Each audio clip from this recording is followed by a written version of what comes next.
Hello বন্ধুরা, welcome জানাচ্ছি সবাইকে আরও একবার চৈতালি রান্নাঘরে। শীতের এই মরশুমে যদি একবার গাজরের হালুয়া না খেলে তো কি খেলে বলো। পুরো শীতটাই মনে হয় যেন কিছু একটা মিস করছি। একদম কম সময়ে টেস্টে বেস্ট, সব থেকে ইজিভাবে গাজরের হালুয়া কিভাবে বানানো যায় আমি সেটাই আজকে তোমাদের সাথে শেয়ার করব। তো চলো সহজভাবে বানানো গাজরের হালুয়া রেসিপি দেখে নিই। এই গাজরের হালুয়া বানানোর জন্য প্রথমে এখানে নিয়েছি আমি গাজর। বাজারে কিন্তু দু রকমের গাজর পাওয়া যায়, তার মধ্যে হালুয়ার জন্য বেস্ট হচ্ছে এই গাজরটা। যদি নেহাত এই গাজরটা না পাও তাহলে কিন্তু সবজি খাওয়ার গাজর দিয়েও কিন্তু হালুয়া দারুণ হয়, শুধু টেস্টে 19 আর 20 এটুকুই ফারাক। তো আমি হালুয়ার জন্য হালুয়ার গাজরই নিয়ে নিয়েছি এখানে। এবার এই গাজরগুলোকে প্রথমে একটা ছুরি দিয়ে একটুখানি গায়ে এভাবে খোসা ছাড়িয়ে নিচ্ছি। পুরো খোসা ছাড়ানোর দরকার নেই, খালি একটু ছুরি দিয়ে এভাবে ঘষে ঘষে নেবে, যেন অনেক সময় গাজরের গায়ে মধ্যে একটু আঁশ থাকে সেটা যেন বেরিয়ে যায়। এভাবে হালকাভাবে একটুখানি করলেই হবে। তো এভাবে দেখো আমি একটুখানি ছাড়িয়ে নিলাম। এভাবে আমি বাদবাকি সম্পূর্ণ গাজরগুলোকে আস্তে আস্তে করে এভাবে একটু করে ছাড়িয়ে নিচ্ছি। গাজর আমার ছাড়ানো হয়ে গেছে। এবার এইগুলোকে আমি টুকরো টুকরো করে নিচ্ছি। তোমরা ছোট বড় মাঝারি যেমন খুশি এখানে টুকরো করতে পারো, টুকরোটা কোনো ফ্যাক্টর না, যেমন খুশিভাবে কেটে নিতে পারো। কাটা হয়ে গেল। এভাবে আমি বাদবাকি সম্পূর্ণ গাজরকে টুকরো টুকরো করে ভালোভাবে এখানে আমি ধুয়ে নিয়েছি। এবার নিয়ে নিচ্ছি একটা প্রেশার কুকার, আর এর মধ্যে দিয়ে দিচ্ছি টুকরো করা গাজরগুলো। গাজরের হালুয়া অনেকভাবে বানানো যায়।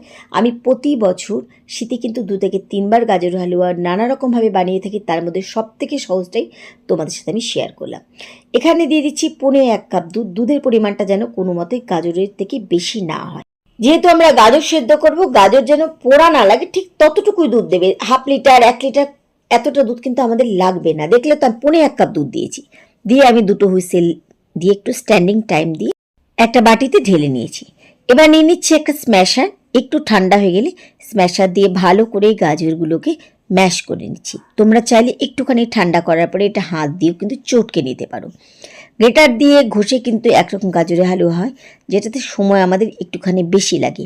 আর আমি যেভাবে দেখাচ্ছি মাত্র 10 মিনিটের মধ্যে এই হালুয়া রেডি করে তুমি সবাইকে খাওয়াতে পারবে। খুব ভালোভাবে কিন্তু ম্যাশ করে নিতে হবে, যেন কোনো রকমের গাজরে কোনো বড় টুকরো না থাকে। সেজন্য আমি বললাম যে একটু ঠান্ডা করে তোমরা কিন্তু হাত দিয়ে এটাকে চটকে নিতে পারো। তো খুব ভালোভাবে আমি এখানে ম্যাশ করে নিয়েছি। আর দুধের পরিমাণটা দেখছো একদম কিন্তু কম। এবার গ্যাস ওভেনে আমি একটা ফ্রাই প্যান বসিয়েছি, আর এর মধ্যে নিয়ে নিচ্ছি ম্যাশ করা গাজর। দিচ্ছি 1.5 কাপ চিনি। মিষ্টিটা তোমরা কে কতটা পছন্দ করো সে বুঝে কিন্তু এখানে হালুয়াতে তোমরা চিনি পরিমাণটা দিতে পারো। তবে হালুয়াতে কিন্তু একদম ফিকে চিনিও ভালো লাগে না, তাই মোটামুটি কে কতটা পছন্দ করো সে বুঝে কিন্তু চিনি পরিমাণটা দেবে। এবার চিনির জল যতক্ষণে টেনে না আসছে ততক্ষণই আমি এখানে ভালোভাবে চিনিটা নিয়ে গাজরটাকে ভালোভাবে ভেজে নিচ্ছি। গাজরের হালুয়া খেতে হবে আঠালো আর মিষ্টি। যদি সেখানে একটুখানি দুধ ভাবটা থাকে বা জলজলা ভাব থাকে তাহলে কিন্তু গাজরের হালুয়াটা খেতে ভালো লাগে না। তাই খুব ভালোভাবে প্রথমে চিনির সাথে ভেজে একটু আঠালো করে নেবে। যেমন দেখেছো এখানে চিনির জলটা কিন্তু পুরোটাই টেনে গেছে, আর গাজরের কিন্তু বাড়তি জলটুকু নেই, পুরোটা কিন্তু আমি টানিয়ে নিয়েছি। তবে কিন্তু এখনও অনেকটা জলজলা ভাব রয়েছে।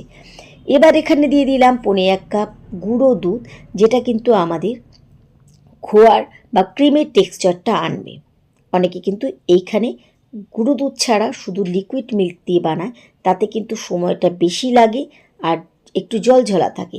আর শুধু মিল্ক পাউডার দিয়ে যদি তুমি বানাও এর মধ্যে ক্রিমের টেক্সচার পাবে, আর এই হালুয়া কিন্তু আঠালো হয়ে যাবে। তাই কিন্তু এখানে 1.5 কাপ আমি মিল্ক পাউডার দিয়েছি। এভাবে বাড়িতে একবার বানিয়ে দেখো, হয়তো অনেকভাবে তোমরা বানিয়েছো, এভাবে কিন্তু একবার বাড়িতে অবশ্যই ট্রাই করো, দেখো যে কম সময়ের মধ্যে পেস্ট গাজরের হালুয়া তোমরা বাড়িতে বানাতে পারবে। গুঁড়ো দুধের সাথে মিশিয়ে নিয়েছি। এবার ছড়িয়ে দিলাম কিছুটা কিশমিশ। তোমরা এখানে যে কোনো মন পছন্দ মতো ড্রাই ফ্রুটস দিতে পারো। তো আমার এখানে কিন্তু স্পেশালি হালুয়াতে কাজু বা আলমন্ড ভালো লাগে না, সেজন্য আমি এখানে কিশমিশ দিয়েছি, বা কিশমিশ ছাড়াও যদি শুধু খেতে চাও তাও খেতে পারো।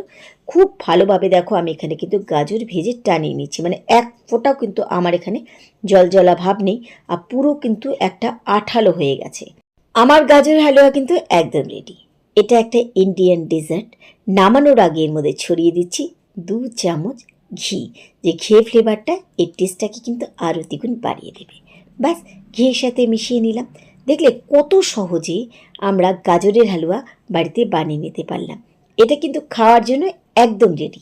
তুমি গরম খাও চাই ঠান্ডা করে খাও, খেতে কিন্তু দুটোতেই দারুণ লাগে। তো তৈরি হয়ে গেল আমাদের 10 মিনিটে বানানো সুপার ইজি গাজরের হালুয়া। খেতে কিন্তু বেস্ট হয়েছিল। আমার কথা বিশ্বাস না হলে একবার কিন্তু বাড়িতে এভাবেই গাজরের হালুয়াটা ট্রাই করে দেখো। এভাবে বানিয়ে খেলে তোমরা নিজেরাই বলবে যে কথাটা আমি কতটা সত্যি বলেছিলাম। একদম কম ইনগ্রেডিয়েন্টসে কম সময়ের মধ্যে বিনা খাটনিতে তৈরি হয়ে গেল আমাদের সুপার টেস্টি গাজরের হালুয়া। কেমন লাগলো আমার রেসিপি অবশ্যই কিন্তু তোমরা কমেন্ট করে জানিও। আর রেসিপি ভালো লাগলে বরাবরের মতো লাইক করতে কিন্তু ভুলো না, আর সবার সাথে কিন্তু শেয়ার করে দিও। তাহলে আজকের মতো সবাইকে ধন্যবাদ জানিয়ে এখানে বিদায় নিচ্ছি। ফিরে আসবো আবার অন্য কোনো রেসিপির সাথে অন্য কোনো দিন। সেই পর্যন্ত সবাই খুব ভালো থেকো, সুস্থ থেকো।